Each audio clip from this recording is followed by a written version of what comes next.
I'll be honest, I'm growing tired of LEGO taking licenses that haven't gotten many or any sets, which lend themselves to so many different ideas, and just releasing these 18 plus overpriced statue sets. The Shrek set, which is our first of this very iconic license, is another case of that in many ways, but in some ways it does succeed, which will release June 1st, and it has 1,403 pieces, retailing for $130 in the United States. There's one minifigure, oddly enough, which does not fit the scale of this set, and LEGO sent me this early to review, but all opinions are my own. Again, it's so weird to see Puss in Boots just kind of thrown in here as a minifigure when you have these statues, which you can't really remove from the platforms that they're on. Then you just have this minifigure that looks nothing like these buildable characters. In some ways, it feels like they just threw this in so that we could have a little bit more value here. But hey, I'll take a really cool detail minifigure, even if this will probably appear in the CMF series in some type of variant. The design here has a completely new molded head, which the sculpt on there is very impressive.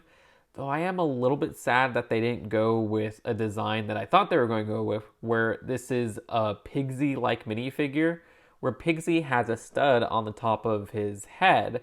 It seemed like the shaping was going there, especially considering we've seen very similar hats to this with different releases of minifigures before. I'm thinking of one of the larger ones from the Pirates of the Caribbean sets in 2011.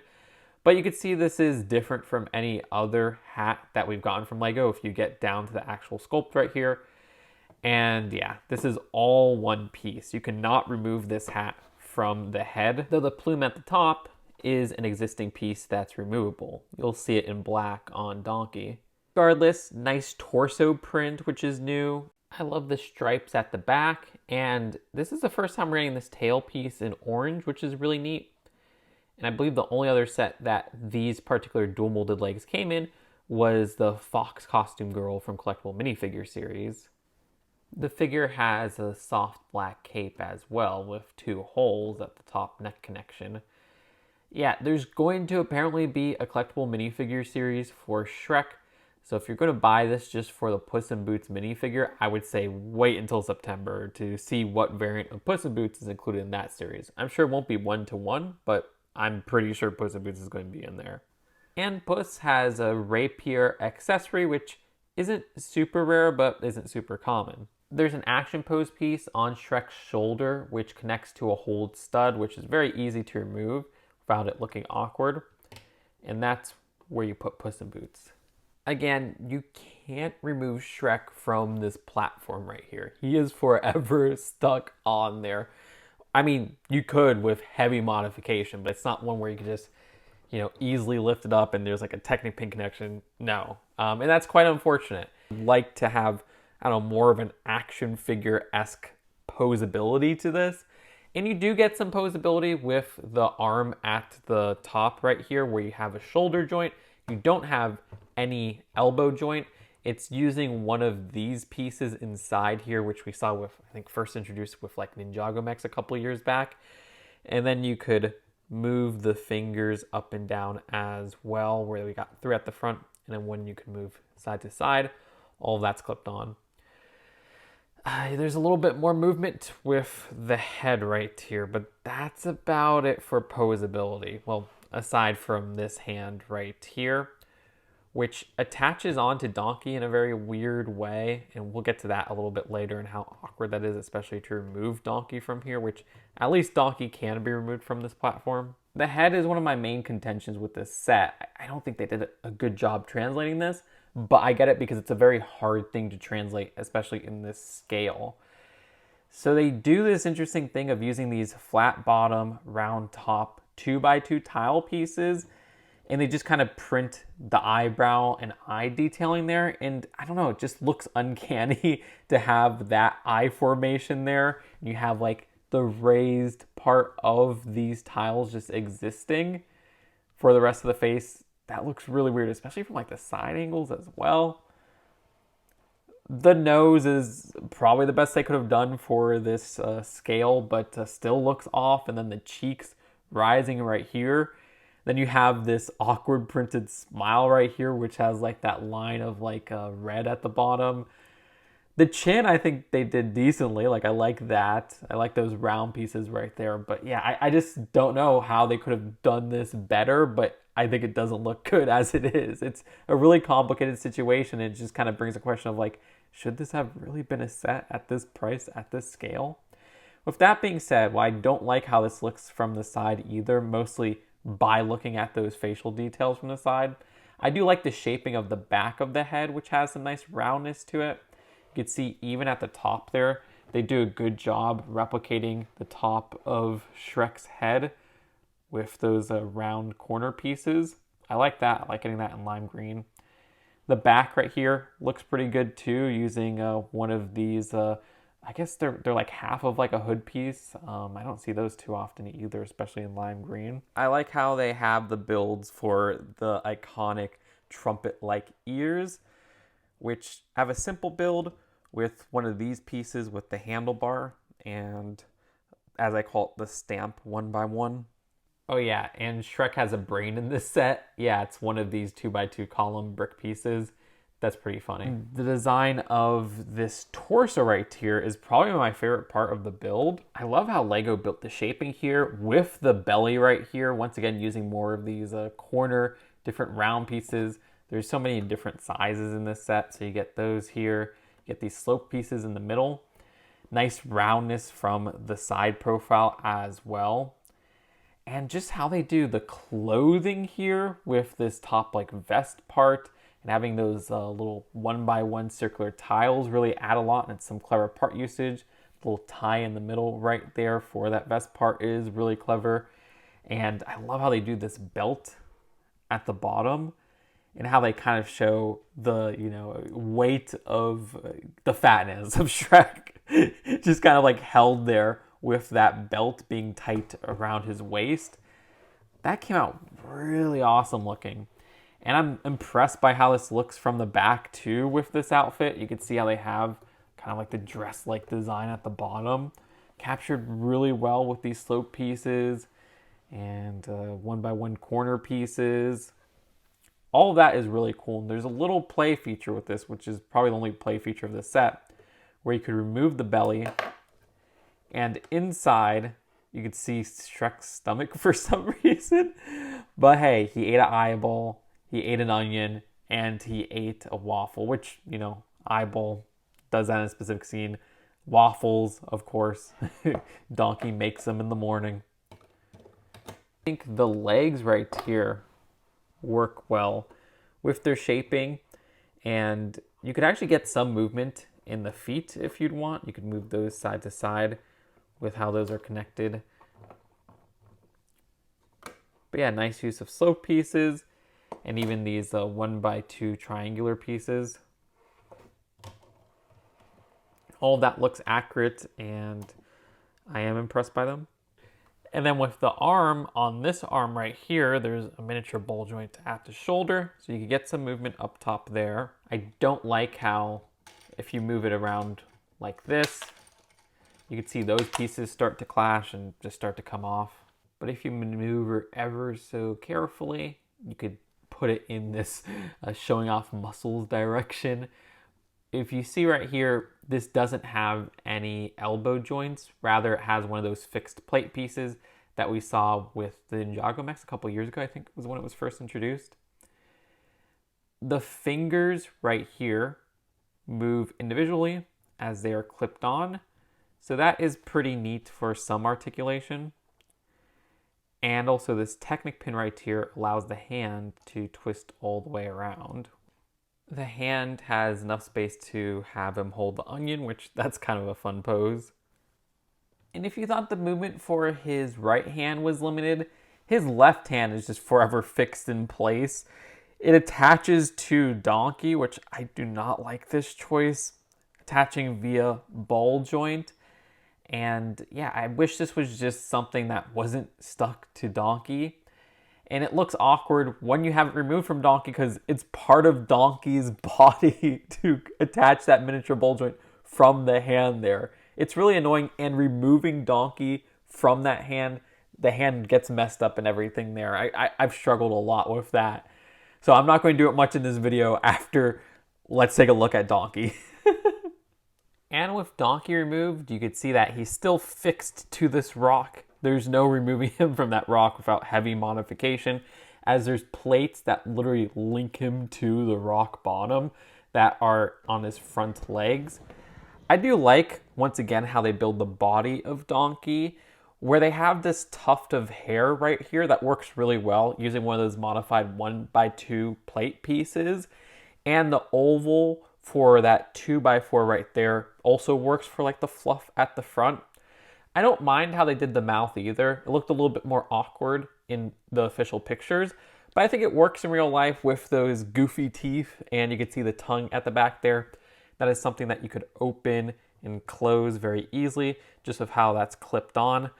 Once again, my problem comes with the eyes. Though I think the head here is a lot less awkward than the detailing for Shrek.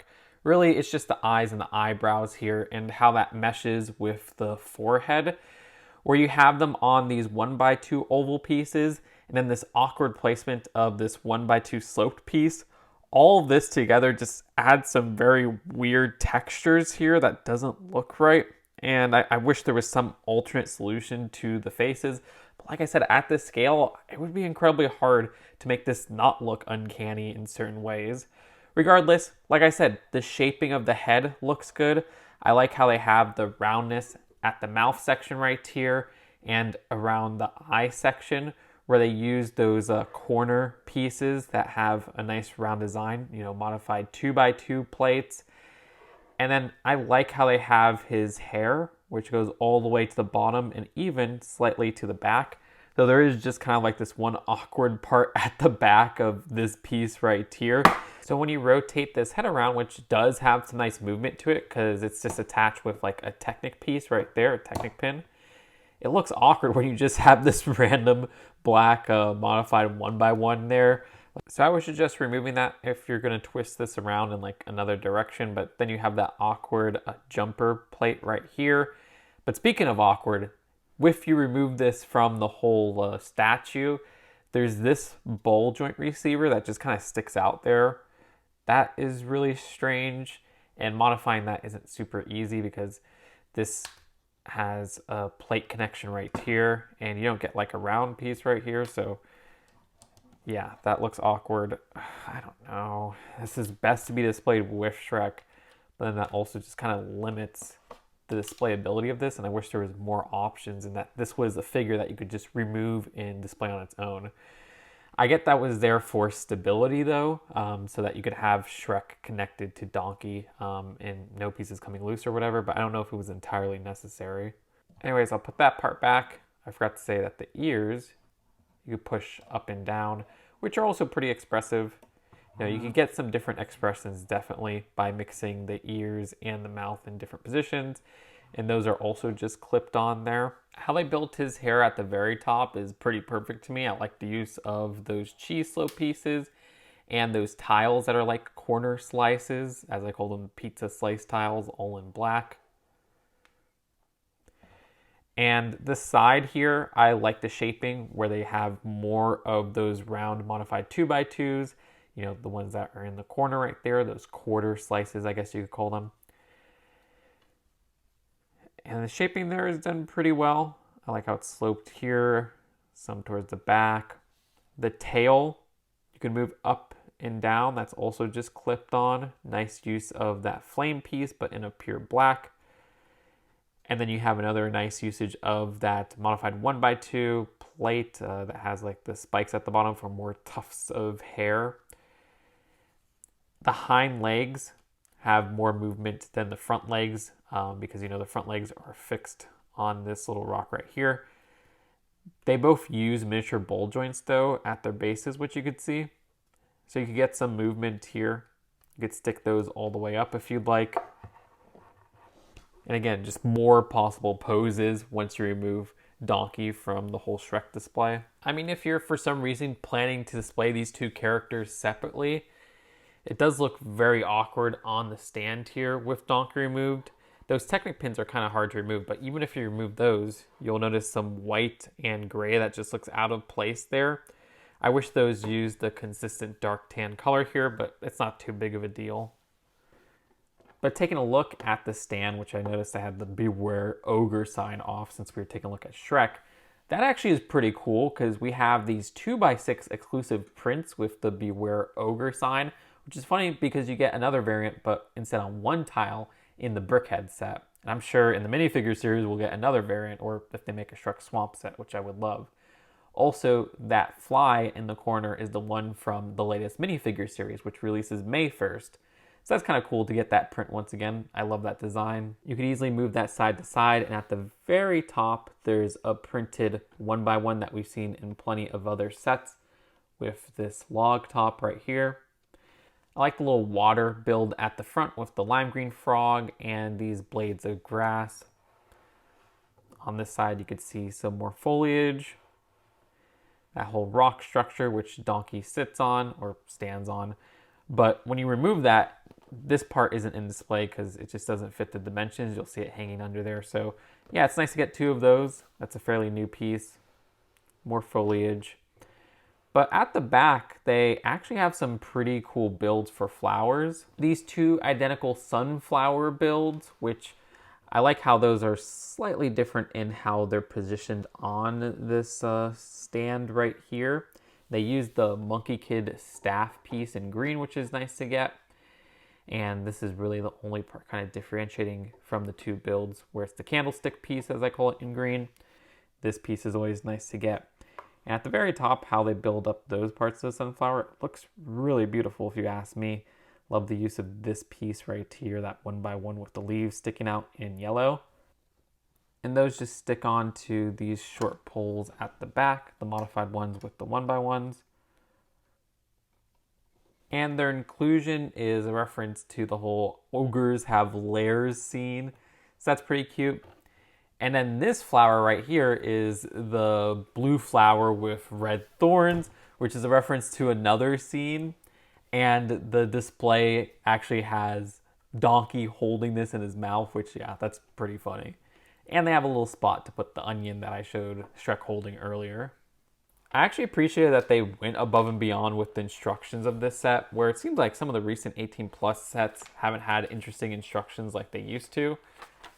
But yeah, this has a lot of info from the movies and even some little backstory on some of the references. Like they have the blue flower with red thorns scene right there. And they have brickifying Shrek, which they have this little cute thing where they're like, P.S. If Donkey panics when his neck makes a click sound as you build, rest assured it's supposed to sound like that. Feel free to give him a hug anyways. As somebody who grew up with the first Shrek movie, and I love those first two Shrek movies even to this day, I don't care for this set. Again, LEGO's having this hyperfixation on releasing these statue 18 plus sets for every license. And this might be a license too far. I'm not sure what about the Shrek franchise called them to capture those characters which have very specific builds to this specific scale, which just does not allow those faces to translate as well as they should. And while I love the body design of Shrek, and I think the body build for Donkey is good as well, that's not enough to distract from what I think are some pretty bad builds, especially for Shrek's face. And then for Donkey's face, like I said, the eyes right there just look off. And that's such an important part of this build. It's instantly distracting. Another thing that really weighs this down for me is how restricted it is to just being a statue, where it seems like there's so many limitations with it being stuck on this little platform right here. And I wish there was a way to remove Shrek easily and have that as its own figure to pose even more, because the articulation here is very limited. This is a problem I have with a lot of 18 plus statue sets. Something like the Iron Man suit from earlier in this year I thought was a better version of this idea of this statue that's stuck onto the platform, because first off, an Iron Man suit being stuck onto a platform display makes a little bit more sense in universe. But I think the design of that being, mech-like, robotic in many ways, lends itself to a much more accurate looking design than what we have with Shrek and Donkey over here. The minifigure of Puss in Boots really seems like something where they're like, yeah, we need to capture more of a value with this set. We need to draw minifigure lovers with this set, so we'll just throw it in. And on one hand, I like that with sets that aren't going to get more minifigure sets or things like that. But with this having a whole minifigure series coming out, that's not really something that's going to draw me to buying this set if I didn't already get this for free from LEGO. It also looks out of scale in general, so that's just such a second thought to me. With that being said, I think the design of Puss in Boots looks fantastic. The play feature with the belly, while cute, feels like an afterthought as well to add something a little bit more to this set. The plant builds all came out looking pretty. It seems like LEGO once again is obsessed with making these licensed statue sets that are 18 plus, and it doesn't feel like they always warrant the price. I mean, if you're a price per piece ratio person, 1,403 pieces for $130 isn't the worst deal out there. However, I'm looking at the value of this, and this looks like something that would be $100 to $120 at most. Yeah, that's only $10 more than $130 if you count $120, but still, I don't feel like this is worth it. I would love to have started out with a Shrek Swamp set, and I know we will eventually get that deep down in my heart because, we're still getting Shrek 5 next year, and with Shrek 5, there has to be more sets. But yeah, I just don't really see much of a draw to this set if I wasn't to have gotten it for free to review. And there's a lot of problems with these figures being stuck in these poses and not being as articulated as I wanted. With all things considered, I give this set a 5 out of 10. Let me know if you agree or disagree with the comments below. Do you think I am too harsh on this set? Do you think I'm too easy on this set? Subscribe here for more honest LEGO takes. Even if I got this early from LEGO, that will not compromise my honesty in bringing you what I think about this set. I'll see you later. Seriously, clicking that like button and clicking that subscribe button goes a long way because the YouTube algorithm is pretty bad. Peace out. Bye.